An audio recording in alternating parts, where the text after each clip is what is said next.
Okay, you guys, you know I love hip hop. And even though we're coming off the celebration of last year's, the 50th anniversary of hip hop, we still got a lot more to discuss, especially when it comes to women in hip hop. And my guest today is going to handle all of that, Nadirah Simmons, right here on The Frequency.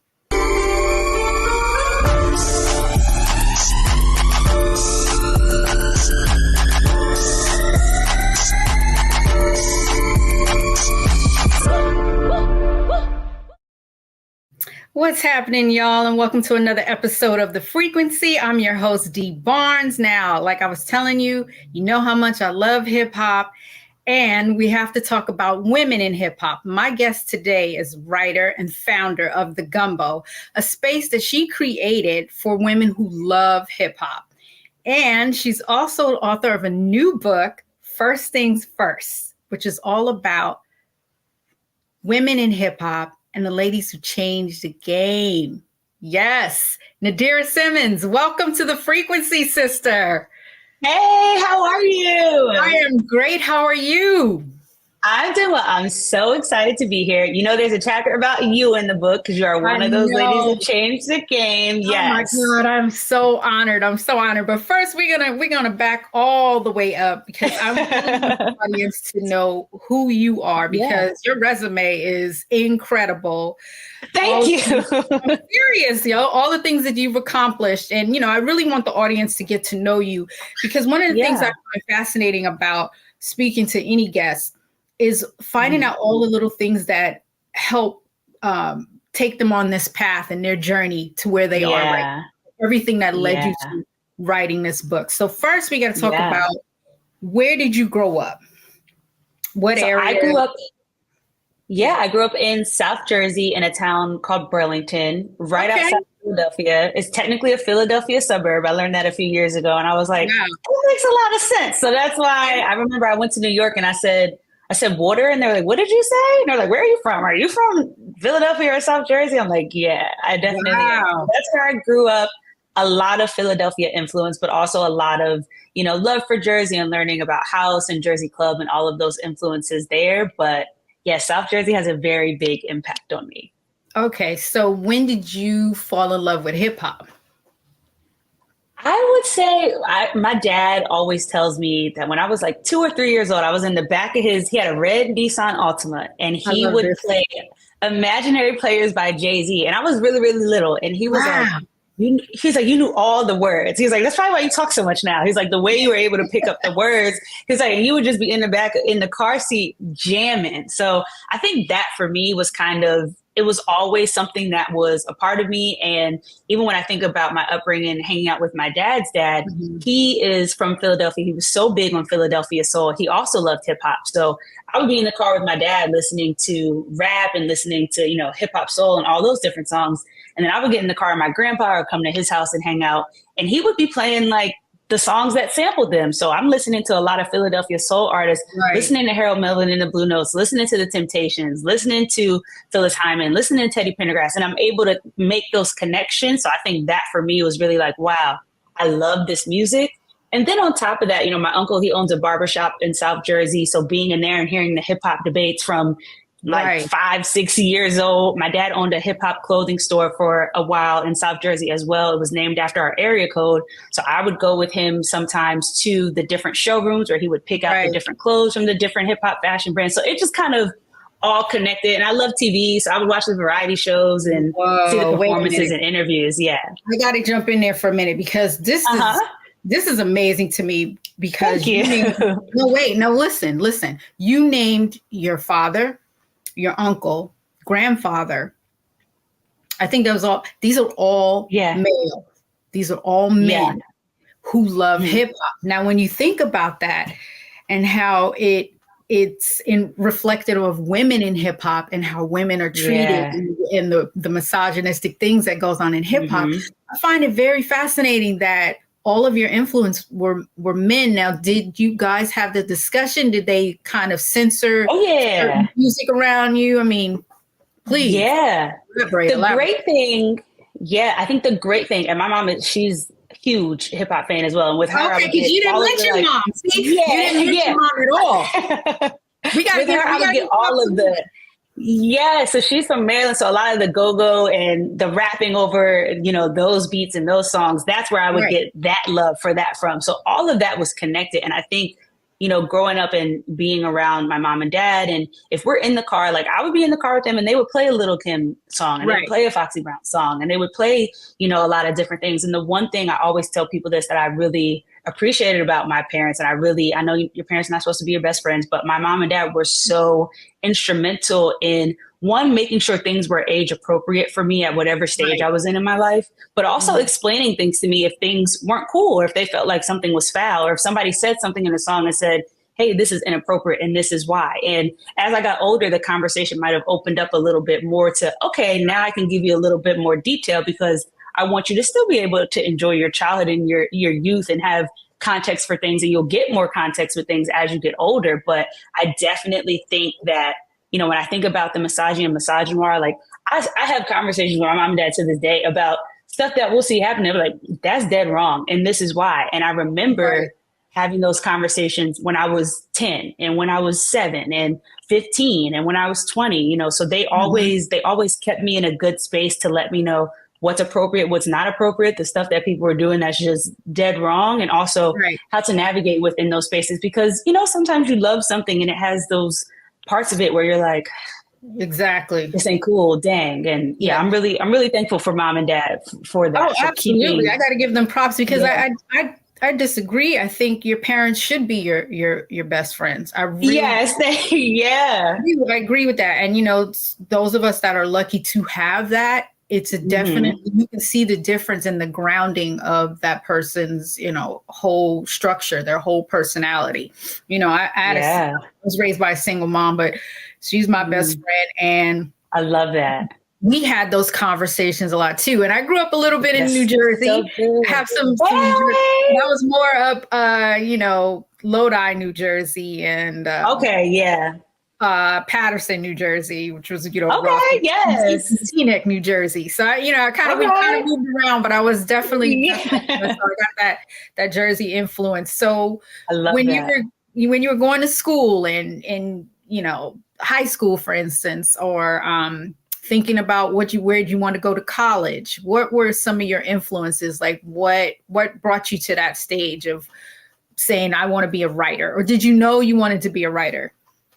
Yeah, well, I definitely think even when I think about my dad saying you were just born to talk because when you're 2 years old, knowing all of the words to this Jay-Z song. But my mom and dad, they always said that I would just be good at journalism. They were like, you love history, you love to learn, you love to share history with people, you love to talk about things, you love to engage in dialogue with people about a lot of different things. So my mom and dad were very much like, you should be a journalist. Like that should be what you do. And I remember I wanted to go to Penn State, got into Penn State, and conversation that happens with many of us kids where your parents are like, that's a little too expensive. Like we don't know about that. And I wanted to get out of Jersey just because I'm so interested in seeing the world. There's so much happening. There's so much to do. So I really wanted to get out of New Jersey, saw a few other schools in New Jersey because I knew I wasn't going to Penn State. Didn't like none of those. Kind of really didn't like the other ones that I had gotten into. And it was a week before you had like the deadline. Like you got to decide if you come in here or not. So my parents we're going to go to Rutgers. Like, let's go, see what you think. And I was like, I'm not trying to go to Rutgers. Everybody in New Jersey goes to Rutgers. Like, I don't want to go. I applied to Rutgers. Misty, I was like, I do not want to go here. But I got there. I think it's something in the water to make you apply. Literally. But I got there and I loved it. I was like, this is amazing. The journalism, the Sky School is what they call the School of Communication and Information. And they have the journalism and media studies major. There was so much, and Rutgers in New Brunswick, it's like its own town. So there's 4 campuses, technically 5, but Cook Douglas is 1. You have to take buses to your class. So like, to me, I was like, this is really cool. This feels like kind of what I want. I want to be close to New York City. And while I was at Rutgers, I did Rutgers radio. I also did a little bit of sports journalism. Wow. I like VH1, Daily Show. And then I kind of got to a point where in my journalism classes, I always tell the story because I always remember it, but we were talking about, how to accurately report on what's happening in the news. And I remember something that happens so frequently in this country. There was a school shooting. And I just remember thinking to myself, like, I can't talk about this in a way that does not allow me to express myself and express my emotions. I think, there's a place and it's important to be able to give the facts, but it's stuff that I feel so strongly about. I know I can't sit on the news and just be like, and this is what happened and this is what happened. So that for me, I was like, literally my mom and dad were like, well, you love hip hop, so why don't you, think about that? And I thought about it, dabbled in it a little bit as well, but I also just I love late night. I love TV. I grew up watching The Daily Show, got to intern there during Trevor Noah's first season. I know. I was like, wait a minute. You kind of like went by. I know. Daily Show, just drop Daily Show. You know what I mean? And then I know you went on to do with Stephen Colbert. So first, tell me about Trevor Noah, The Daily Show. How was that experience? It was great. And did this happen while you were in college, or did it happen after? Oh, wow. Okay. Yep. While I was in college. So that was my very last semester. That was my last internship. And I would just get up and get on the train at 7 a.m. from New Brunswick, go to New York. And I think it was 3 days a week that I was there. But I just learned so much about, one, I loved writing, and I saw how writing, obviously you have to write for a TV show. So I saw how the writing was so crucial for TV. I also loved content creation, and I saw how they were doing their field pieces. And I also loved interviewing people, like all the different things that I loved about the world. And I love about journalism. And obviously there's an entertainment element to it, but like, I thought that was cool. And that's what I wanted to do. So I got to really get like a crash course and like firsthand experience, really just seeing what was happening. And then when I, started at Colbert. Hold on, before you start about Stephen, how did you navigate during the writer's strike? How did you navigate your career during that? Yeah, the writer's strike was, it was very odd because I also went to LA to work on the book. So I was like, I'm going to get out of the East Coast. I want to hang out here and write the book. And I kind of saw LA in its fullness, and then everything immediately shut down. I think thankfully I was able to kind of navigate it in a way because I had prepared myself to not work for a year while working on the book anyway. And that timing coincided. But even when I would want to like get, like a small little job here, maybe I'll do this, like there was nothing. And a lot of my peers and a lot of my friends, it was insane, but it was also beautiful to like go outside and see people striking and seeing people like on the street coming together and to donate money. And I think a lot of people, and what I love, a lot of people thought they weren't going to get what they asked for or remotely close to what they asked for. And I think that's just something, even when I think about hip hop and musicians, is like, they'll really ask for what you want. And if you stick together and you go hard and you don't let up, like you can really get there. There's power in numbers and power in community. So it was very disheartening to see. And I don't think it should have gone as long as it did, but nonetheless, it was something that is going to have a lasting impact for a lot of writers and actors. And we're seeing other guilds and other entities strike too. And I think we need that. We need that, definitely. Listen, we're going to take a quick break. When we come back, I want to talk to you more about, journalists right now, what they're facing, because there seems to be layoffs, happening everywhere. And what advice you would give to, journalists coming up after the break on The Frequency, y'all.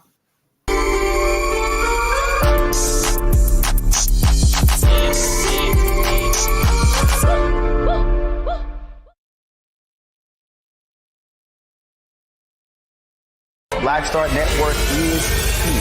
Oh, no punch! I'm real revolutionary right now. Thank you for being the voice of Black America. All momentum we have now, we have to keep this going. The video looks phenomenal. See, there's a difference between Black Star Network and Black-owned media and something like CNN. You can't be Black-owned media and be scared. It's time to be smart. Bring your eyeballs home. You dig?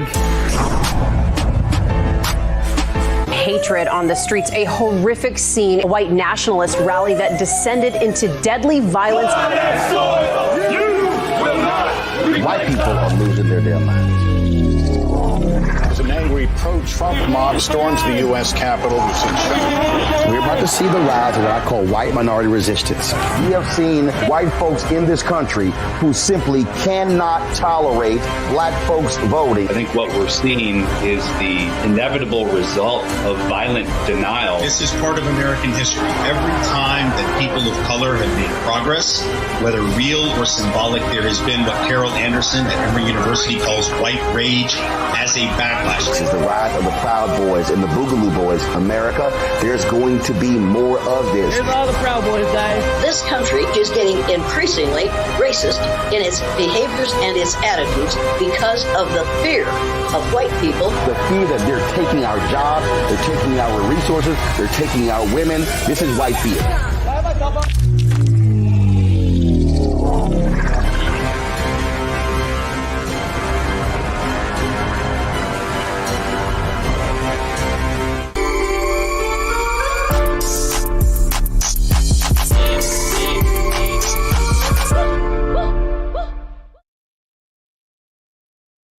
Welcome back to The Frequency. I'm your host, Dee Barnes, and my guest, Nadirah Simmons. Please join me, writer, digital content creator, journalist, author. I love it. I love having you intro. It sounds great. I love it. I mean, because it's all true. You know, right after the break, or right before the break, excuse me, we were talking about how journalists are facing all of these challenges right now with, you know, coming off the writer strike. We just had like a couple of months of you know, stability, and now like happening. What are your thoughts on what's happening in the journalism community?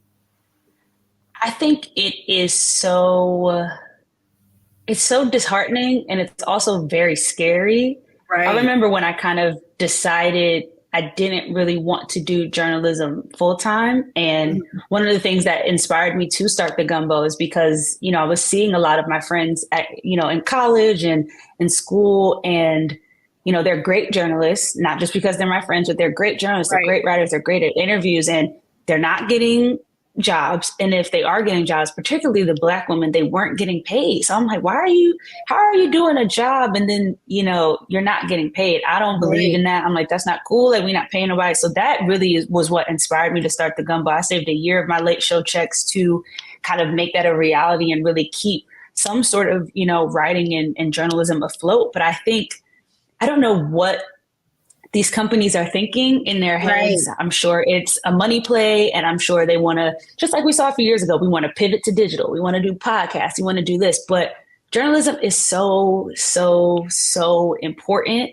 Mm-hmm. And to lose the ability for someone to go somewhere and read about what's happening. And I always think about accessibility. So I'm like, if somebody can't listen to a podcast or watch a show or consume media in a certain way, right, how are they going to be able to learn about something? And I also feel like there's a lot of money out here. So y'all, like, they have the money to keep these entities afloat. They're just choosing not to. And, you know, they want to move into a different direction. But to see like Pitchfork get absorbed by a bigger entity, to see Sports Illustrated just be completely like you're laying off the whole staff. And it's been happening for a very long time. But I feel like in the past year, like every time I open my Twitter or open my Instagram or LinkedIn, I'm seeing, hey, y'all, here's my email. I was just laid off. You know, let me know. I think the LA Times just laid off a bunch of people yesterday, too. Yeah, they had to walk out. Like, it is. Mm-hmm. Yeah, like it is really disheartening. Yeah. And it really made me to realize that you also have to have multiple ways to have income, especially as a journalist. You have to have those different platforms. And speaking of platforms, I want to first start off and say thank you for creating that space. The space that I'm talking about is the Gumbo. So we're going to have the net gumbo.net up on the screen. But basically, the Gumbo, you created this, you founded it, and you're maintaining it and created it like a safe space for, you know, for Black women to, you know, who love hip hop. And also, like you said, as a networking platform for other journalists, women journalists to, you know, maybe get their work out there. Yeah. Right? Yeah. Yep. Exactly. And so you mentioned like you saved your late night checks for this? Can you kind of whiz by that too? So after the Daily Show, you went on to The Late Show with Stephen Colbert. Yes. Unbelievable. I know, it's really crazy. Give me your flowers. I got to give you your props. I mean, I don't know if you've been getting them, but I'm giving them to you today. So thank you. So you're welcome. Tell me about that. Tell me about that experience, because, working on a late night show, it's interesting. Yes, it was. Honestly, the way it happened was so crazy. I feel like I was applying for jobs all summer. And this is something I always tell everyone I meet, especially like interns and younger people, like no matter what you do that job as like to the best of your ability. Do it amazingly. And at the Daily Show on Wednesdays, I think was my day, I was in the control room, and the control room intern has to make really, really, really, like they have to make fruit plates. And I was like, when I go pick up my fruit and make the fruit plate for the crew, it's going to be the best fruit plate they've ever seen. When I sharpen these pencils, they're going to be the sharpest pencils. And I just wanted to do everything amazingly. So by the time I applied for, it was an apprenticeship program at the Late Show, a year-long program. By the time I applied for that, I got on camera to do my interview, and they had already heard about me from I think she's the executive producer, Jen, at the Daily Show. And immediately after that call, I got the position. So for a year there, I kind of got to bounce around through different departments and learn about the talent department and, learn a little bit about digital. And digital was really where I was like, this is great. I get to write and I get to work with Steven really closely, and I get to work with all the guests really closely. I get to create content. I get to be downstairs and, get the Instagram stories. I get to do a lot of different things. And I think just being there, especially you're working around all these people who are like legends, not just in the late night game, but the TV game, period. They're also, older. They've been around. They have so much under their belt. And the one thing I always say is I'm so grateful for everyone there is because they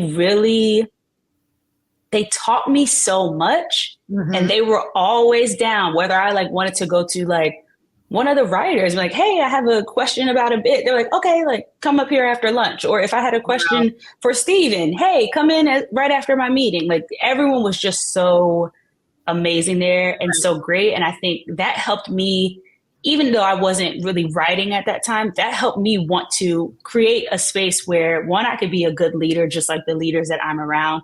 Two, I'm giving people the space to really grow, because I grew there from an apprentice, which was a year-long program, to literally staying and then leaving as a producer in the social media and digital department as social producer. So really getting the opportunity to just grow and be great.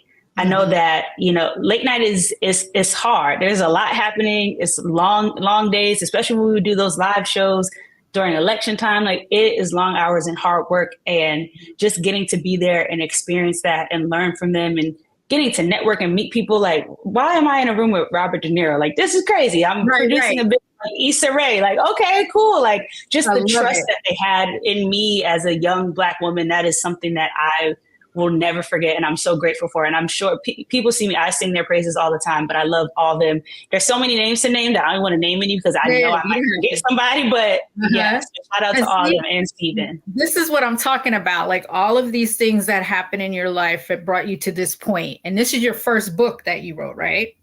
Yes. Yeah. Your first book, and it's called First Things First. Yes. Congratulations. It's coming out on the 30th. Right? The 30th. Yep. Right. Oh, yes. Here we go. Hip hop, ladies that changed the game. Let's get into this. Let's get into this. First of all, the cover is excellent. Who did the artwork? Thank you. So Monet Alyssa, I think is how I pronounce it, Monet Alyssa or Elisa, but follow her on Instagram, Monet_Alyssa. She is amazing. And my team kind of had like a whole Rolodex of artists. And, I was like, all right, let's find a Black woman. Like, which one's a Black one? Let's pick them out. And, they sent me like her website. We went through everything. And I was just like, this is great. This is really just like the design and the vibe that I want to capture. I want it to be fun. I want it to be exciting. I want it to be colorful. I want it to pop out. So so shout out to Monet. Okay, so let's get into the book now. What inspired you to take on this particular subject? I mean, not just women in hip hop, but to address all of the women, the history of it, because I feel like especially during the celebration last year, like a lot of the history of women were not highlighted as much. You know, there was a lot of inclusion, but it just wasn't enough. I agree. I want you to speak more than me about it. Go ahead. Talk to me about this book. Yeah, I feel like first of all, there's so much more to do and to be done. And I want everyone watching and listening to this to know that we can do a hip hop 51, 52, 53, 54, 55. Right. Like we can do something every year. But I think for me, with the book First Things First, and kind of taking this idea of first, and not to really put it as, hey, this person is the best or the greatest. Because I think sometimes when we think about someone being the first, they're like, oh, well, forget everyone else that came after them. No, I really wanted to show people, for example, with your chapter, when we think about the ways in which women are able to host shows and interview artists and to have a space and to have a platform, a lot of people are watching older episodes of Pump It Up, and that foundation was laid from you being the first woman to do that on broadcast television. So I think just thinking about all of the foundations and all of the legacies, and a lot of times how much we do not know. Even, I'm from South Jersey, so I listen to Philadelphia radio. Lady B is like the voice outside of my mom and dad. I probably heard her just as much as I heard my parents' voices. And she's one of the first women to record a rap song. So when I think about stuff like that and just her legacy, and now she's a radio titan, a lot of people aren't able to make those connections. One, because they don't have the knowledge, or, because no one has told them about it. And and I've said this a lot too, as I've, talked to people about the book, is as a Black woman in America, like sometimes it's hard for me to figure out where I come from. It's hard for me to figure out what, my family history and my ancestors, or, whatever it is I want to know, because things weren't documented, things weren't recorded, or people were just like, oh, we don't need to record nothing about them. We don't care.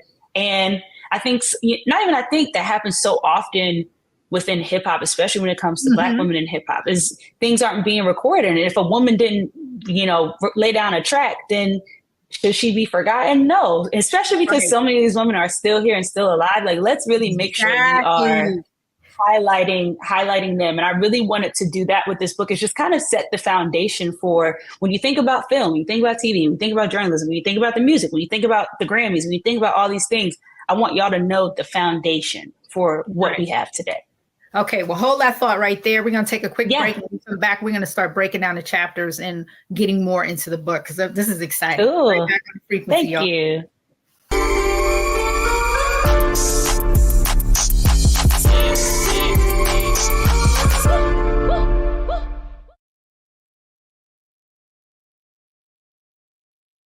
When you talk about Blackness and what happens in Black culture, we're about covering these things that matter to us, speaking to our issues and concerns. This is a genuine people-powered movement. There's a lot of stuff that we're not getting. You get it, and you spread the word. We wish to plead our own cause. Too long have others spoken for us. We cannot tell our own story if we can't pay for it. This is about covering us. Invest in Black-owned media. Your dollars matter. We don't have to keep asking them to cover our stuff. So please support us in what we do, folks. We want to hit 2,000 people, $50 this month, raise $100,000. We're behind 100,000, so we want to hit that. Y'all money makes this possible. Check some money orders. Go to P.O. Box 57196, Washington, D.C. 20037-0196.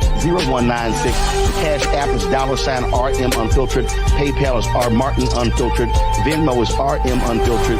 Zelle is Roland at RolandSMartin.com. Black Star Network is here. Oh, no punch! I'm real revolutionary right now. Thank you for being the voice of Black America. All momentum we have now, we have to keep this going. The video looks phenomenal. See, there's a difference between Black Star Network and Black-owned media and something like CNN. You can't be Black-owned media and be scared. It's time to be smart. Bring your eyeballs home. You dig?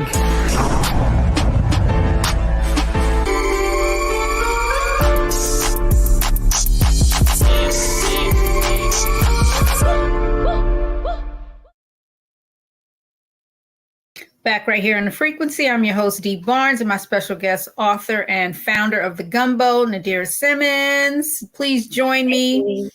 we were just getting into your book, First Things First. And I want to say, first of all, thank you for writing this. I find it crazy that it's your generation that's really documenting our history. When you think about it, it could have been, the women that actually are doing the work. But we're so busy, and when I say we, I'm part of that crew, so busy trying to preserve our legacy. Yes. Or even let it be known that there is some type of legacy, that we're not even thinking past that. Well, I might as well document the history. There's only one in particular I can think of right now that's actually working on that, and that is MC Debbie D. Yeah. She does not play. She does not play. She is one of my favorites, one of my mentors. I love her and respect her so much. And when I got the opportunity to meet her, it was like a big deal for me, because a lot of people look at hip hop and they only see the generation, and which is my generation of, the Salt and Peppers, MC Lights, the Moni Love, the Tifas, the JJ Fads, the Oaktown 357s. They only see that, but they don't think about the generation that came before, except they always mention Shantae. Yep. They don't talk about, MC Shyrock.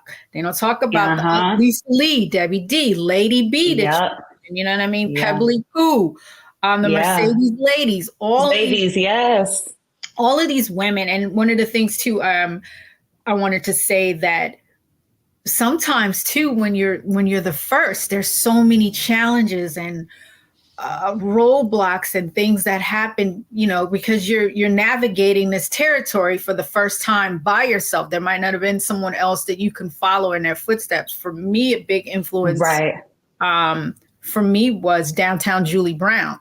Yeah, she's mentioned in the book. Yes, and I'm so happy about that. And I would watch her and see how carefree she was, and just like so comfortable in her skin, so cozy. It inspired, you know what I'm saying? It inspired me to feel that way too about doing that show for the first time, because I didn't have a woman that I could look to besides her, that was focused on hip hop. So now we have to get into what you were saying about pointing out all of these different women in different meanings. So let's see the book again. We can see the book again. Let's break down some of the chapters, please. Yes. Go ahead. So we go, oh my gosh, and I have it right in front of me just because I don't have my hard copy yet. I love it. Yeah, I know. I got to make sure one gets you. Right. So we start the book with the beginning. So we go from Cindy Campbell to Millie Jackson to the first rap records that were recorded. The ladies You mentioned Cindy, but go ahead and explain to the audience. Cindy Campbell planned and promoted that first official hip hop party. I say official because there's a lot of discussion around, hip hop was prior to 1973. And yes, people did rap before that and a whole lot of stuff. But when we celebrate that anniversary, we go to 1973, we go to August, we go to that party. So I wanted to highlight Cindy. She's been getting a lot more love and people are really knowing about the story now. Yes, which I think is amazing. But I'm like, I'm not going to write this book and not kick it off with her and document her. I love that you did that, because that's one of my things that I say all the time too. We talk about, DJ Kool Herc, much respect to him, but his sister. Exactly. The title. So I love that. Go ahead. I love that you broke it down. Yes. So we go from Light to MC Trouble. We do interludes, which the interludes are some of my favorite parts of the book. MC Trouble. Yes. You're gonna make me. I watched the video. That's my little sis. We were so cool, and losing her was devastating. One of the earlier ones of women that we lost in hip hop. Right. I was thinking of Miss Melody too. Yes, her too. Like those were the two big ones that we lost early in hip hop. Yeah, and her chapter was sad one to write, and I watched a lot of footage of y'all two together too, which just made me very happy. Yeah, so definitely shout out to her. I'm so glad. Yeah, so we go to Courtney Sloan. Courtney Sloan's an interior designer. I'm not sure if a lot of people know about her, but I discovered her through research. And she designed the Vibe offices. She designed a lot of offices for music execs. She went to Rutgers, and I was like, this is really cool, and a person that you probably wouldn't know about. She also designed Queen Latifah's first home. Once Queen Latifah got her crib, she was like, I want you. I used to come to your showroom in Jersey City to hook me up, make my furniture. I was like, this is a cool person. Like, I'm going to put her in here. Yeah, so we talk about Wild Style, the ladies in and around that first hip hop movie. One of my favorite chapters, the next one, is Roxanne Shante. I know she's the subject of the first widely released biopic about a woman rapper, but then I use the second half of the chapter to talk about all the other women rappers that we need biopics on. Now, obviously, I could have written that for days, so there are still more, but I highlight the Mercedes ladies, a lot of the women we just talked about, and just trying to get their stories out there. So you're right after that, chapter 10, Dee Barnes.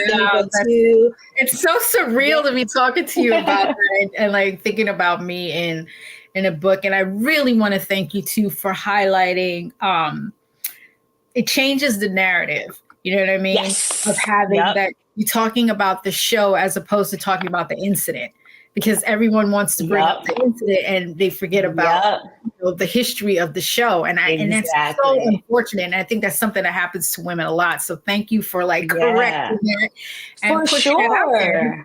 It was the first broadcast hip hop show.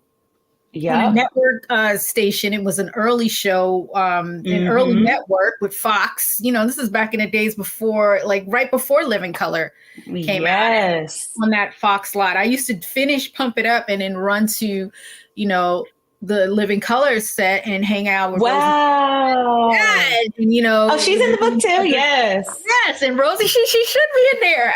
You know, and on the set and watch the Fly Girls get down and, you know, the DJs and have the guests on. It was even sometimes too, some of the guests crossed from Pump It Up over to In Living Color performing. So it was like perfect. You know what I mean?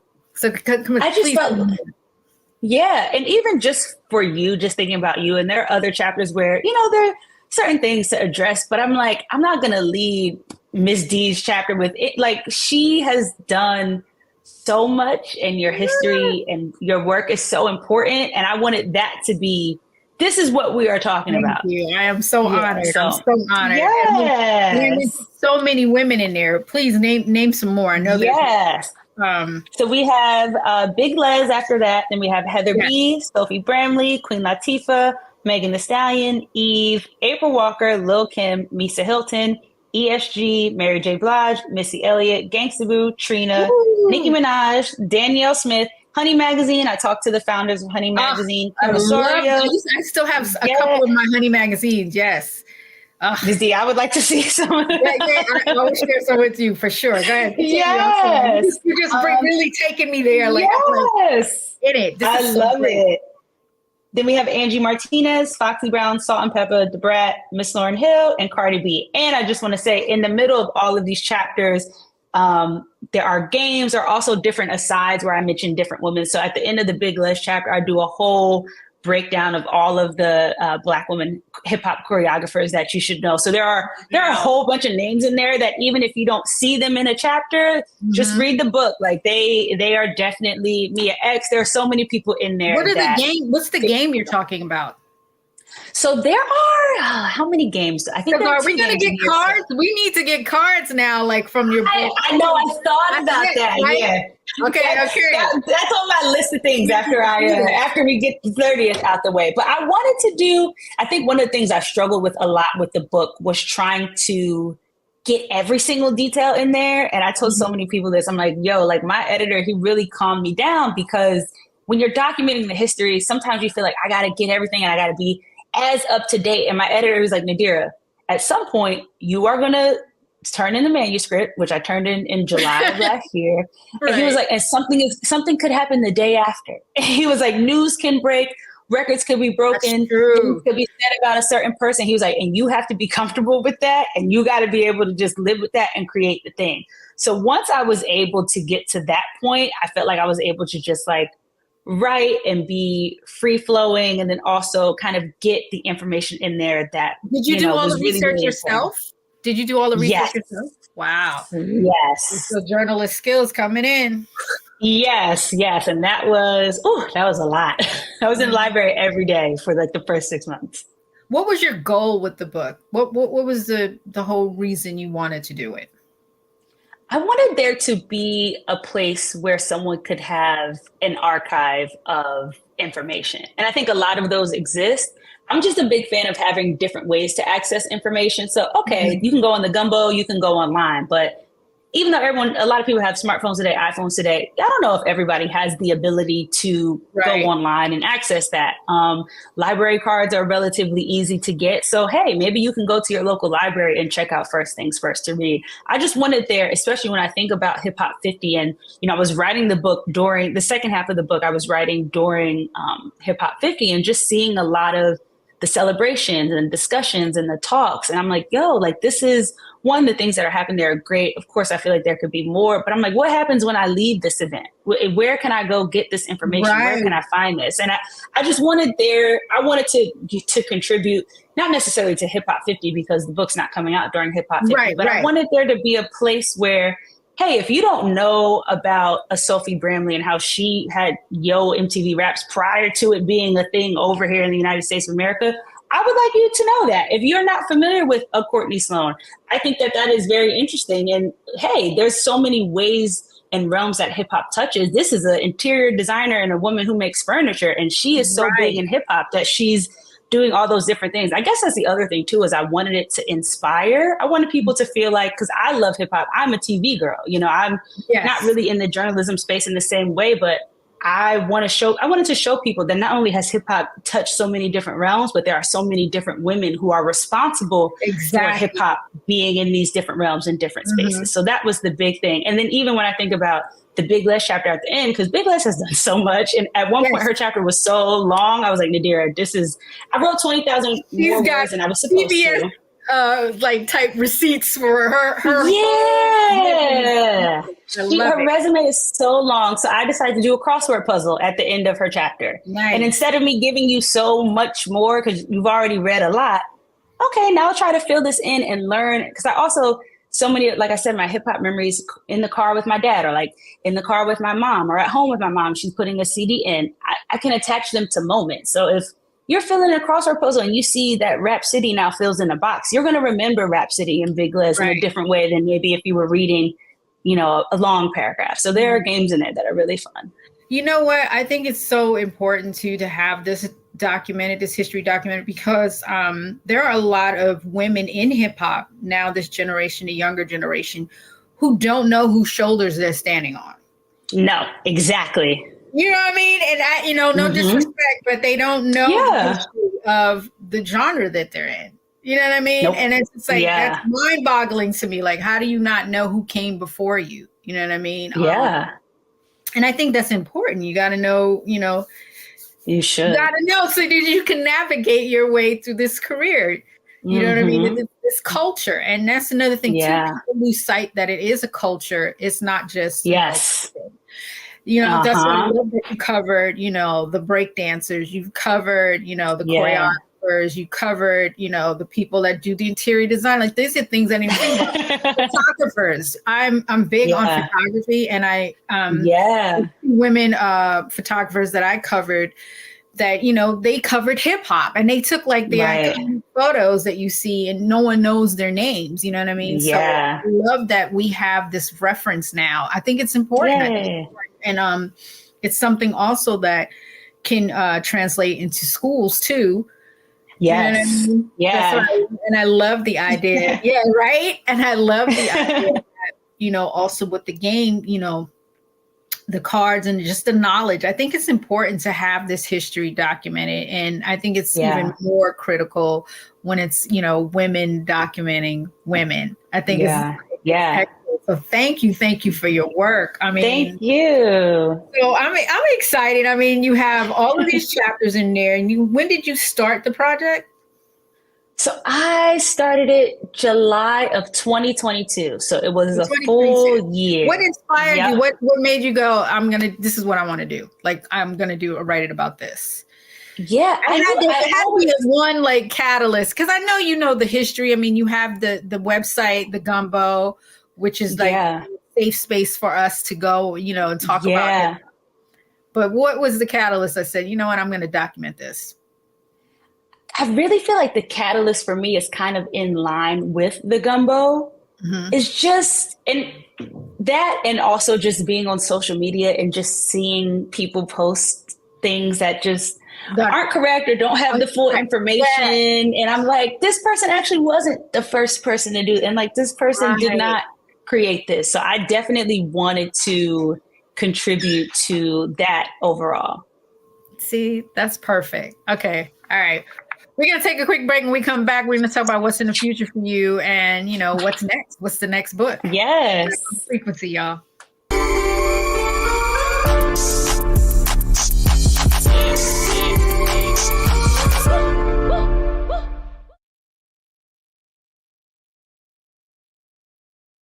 I'm Deborah Owens, America's Wealth Coach, and my new show, Get Wealthy, focuses on the things that your financial advisor and bank isn't telling you, but you absolutely need to know.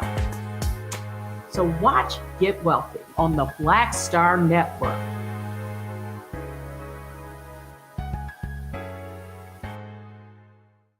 Black Star Network is here. Oh, no punch! I'm real revolutionary right now. Thank you for being the voice of Black America. All momentum we have now, we have to keep this going. The video looks phenomenal. See, there's a difference between Black Star Network and Black-owned media and something like CNN. You can't be Black-owned media and be scared. It's time to be smart. Bring your eyeballs home. You dig? When you talk about blackness and what happens in Black culture, we're about covering these things that matter to us, speaking to our issues and concerns. This is a genuine people-powered movement. There's a lot of stuff that we're not getting. You get it, and you spread the word. We wish to plead our own cause. Too long have others spoken for us. We cannot tell our own story if we can't pay for it. This is about covering us. Invest in Black-owned media. Your dollars matter. We don't have to keep asking them to cover our stuff. So please support us in what we do, folks. We want to hit 2,000 people, $50 this month, raise $100,000. We're behind 100,000, so we want to hit that. Y'all money makes this possible. Checks and money orders go to P.O. Box 57196, Washington, D.C. 20037-0196. The Cash App is $RM Unfiltered. PayPal is R Martin Unfiltered. Venmo is RM Unfiltered. Zelle is Roland at RolandSMartin.com.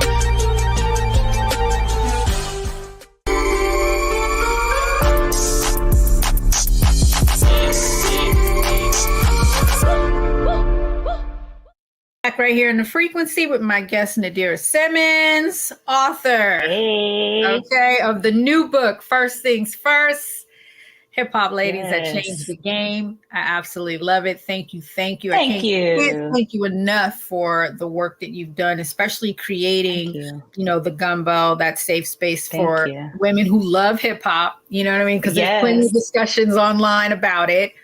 And, you know, just you creating this space. Now, when is the book released again? On the 30th, right? January 30th. I can't believe it's about to be here. Where can we order the book? Like where you can order the book wherever you get your books. You can support your local independent bookstore. So if there's a bookstore you really like, please go there and support them, because I love a good indie. I love a good Black-owned bookstore. Right. But anywhere you get your books, anywhere you previously purchased books, they have it.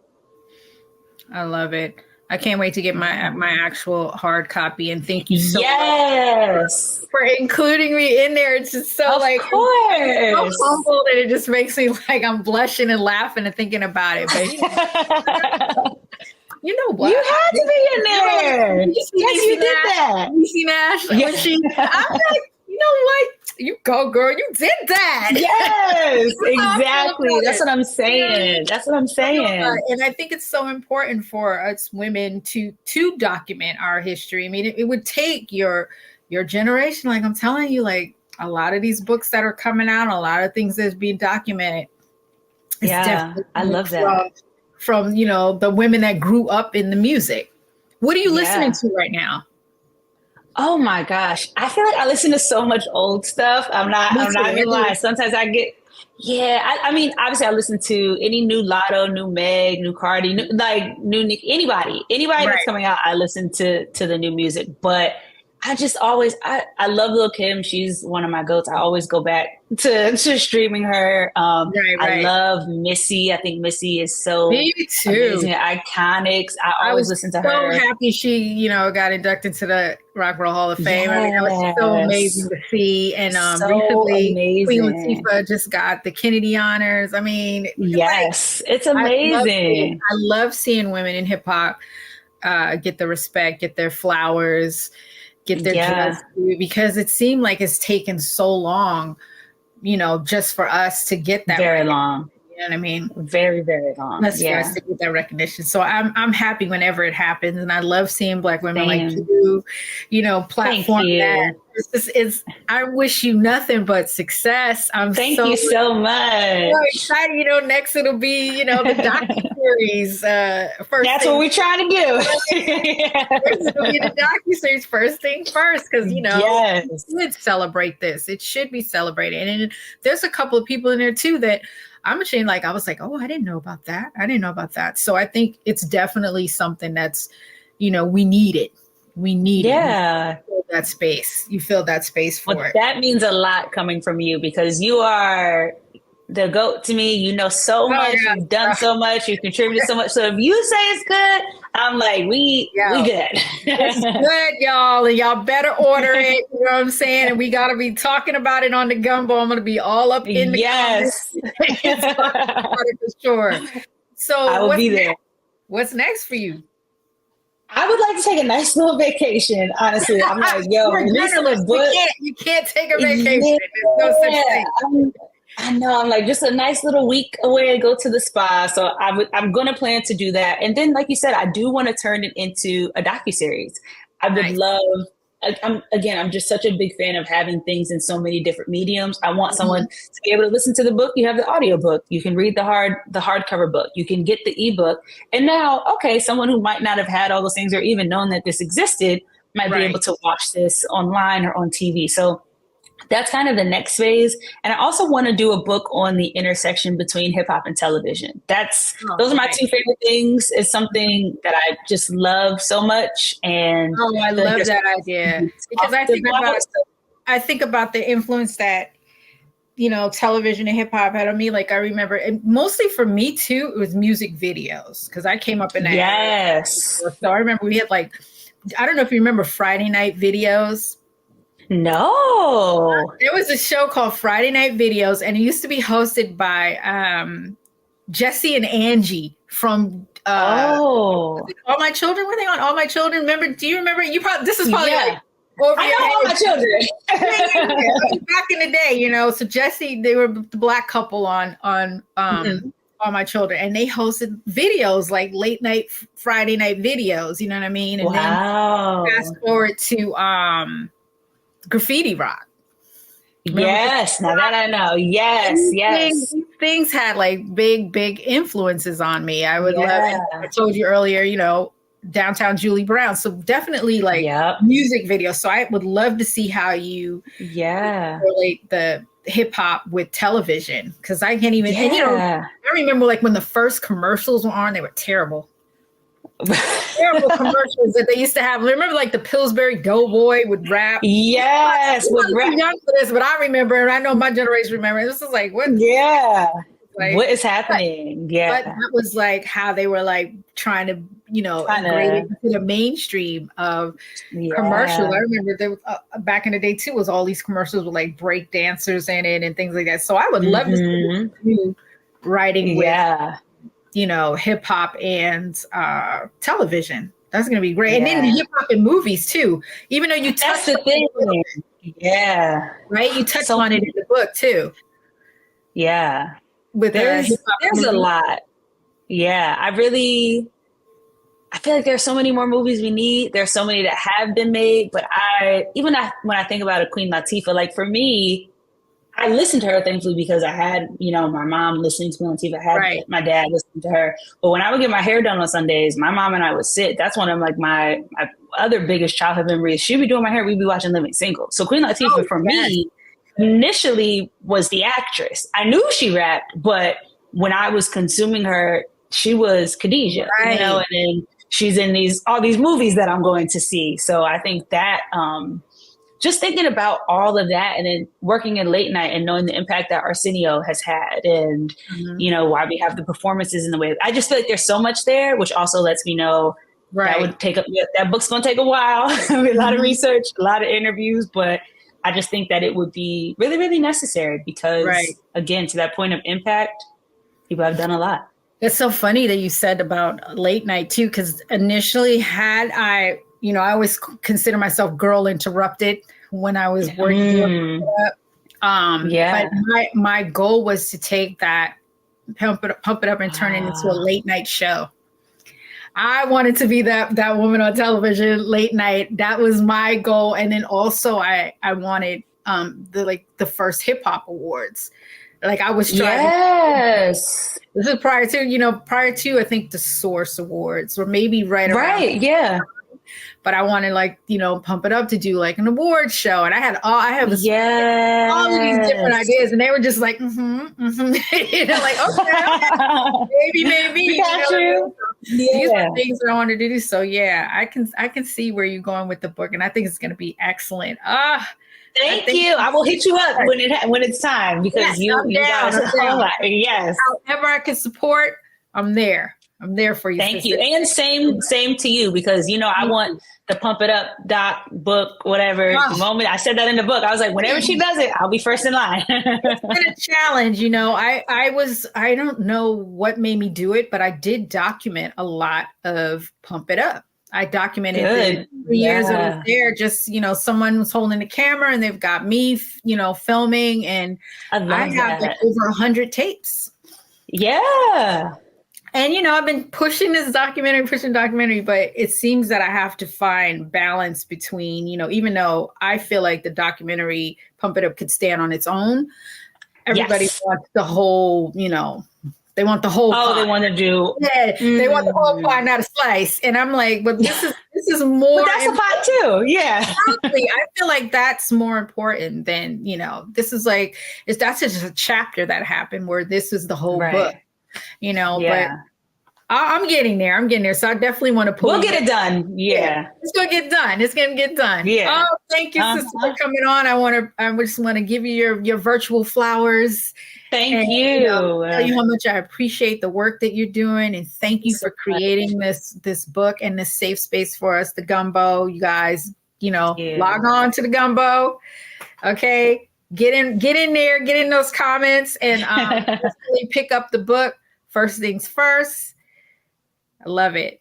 I'm loving this cover. Yes. Thank you. My hard copy. I want it autographed from you. Yes, I'm going to hit you up after because I got a whole bunch in front of me. That's what my laptop is balanced on too. So I'm going to sign one. I know, right?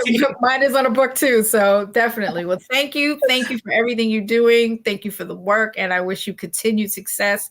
And you definitely got to come back onto the frequency. I'm so down. Update us on what the new segment will be.